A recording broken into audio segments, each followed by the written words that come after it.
మీ అందరికీ వందనములు. మీ అందరూ బాగున్నారా? ఈరోజు దేవుని వాక్యము ద్వితీయోపదేశకాండం 28వ అధ్యాయము 9వ వచనం.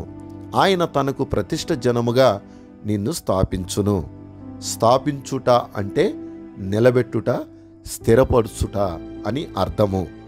ఈ విధంగా ఈ వాక్యములో ఏ విధంగా స్థాపిస్తానంటున్నాడు? దేవునికి ప్రతిష్ఠ జనముగా అంటున్నాడు. ప్రతిష్ఠ జనము అనంటే ఆయన కొరకు ప్రత్యేకపరచబడిన జనాంగము, అనగా పవిత్రపరచబడిన జనాంగముగా ఆయన స్థాపించటం అంటే స్థిరంగా ఉంచుతానని వాగ్దానం చేస్తున్నాడు.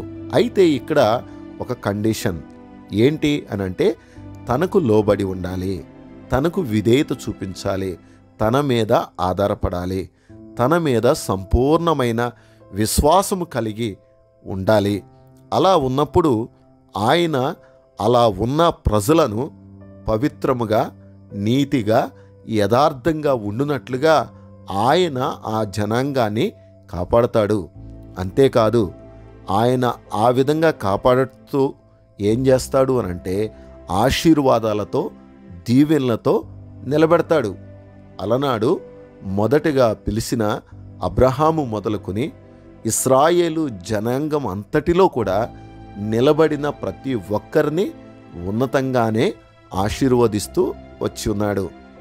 నేటి దినాన్న మనము ఆయనను వెంబడిస్తూ ఉండగా, ఆయన యందు నమ్మకం కలిగి ఉండగా, మనలను కూడా అంతకంటే ఉన్నతంగా ఆశీర్వదించాలని ఆయన ఆశపడుతున్నాడు. అందుకే తన స్వరక్తమిచ్చి సంపాదించిన జనాంగమని ఆయన మరొక ఉన్నత స్థాయిని మనకు కలిగిస్తున్నాడు. అనగా తన రక్తము ద్వారా మన పాపమును, శాపమును, అపరాధమును అంతటినీ కడిగివేసి పరిశుద్ధపరిచి, పవిత్రపరిచి ఆయన సొత్తైన ప్రజలుగా మనం ఉండటానికి ఆ విధంగా చేసి మనలను దీవించాలని, ఆశీర్వదించాలని నేటి దినాన్న ఆశపడుతున్నాడు. అలా ఆయన ఆశించిన రీతిలో మనం దీవించబడాలి అంటే మనము దేవునికి సంపూర్ణముగా సమర్పించుకుని ఆయన మీద సంపూర్ణమైన విశ్వాసముతో ముందుకు సాగాలి. అలా ఎప్పుడైతే ఉండగలుగుతామో అప్పుడే దేవుడు మనలను ఉన్నత స్థానములో నిలబెడతాడు. అలా నిలబెట్టుటకు, ఆ స్థానాన్ని నిలబెట్టుకొనుటకు దేవుడు కృపనిస్తున్నాడు. ఆ కృపలో మనము, మన కుటుంబాలు జీవించుదుముగాక. దేవుడు మిమ్ములను సమృద్ధిగా ఆశీర్వదించునుగాక. ఆమెన్.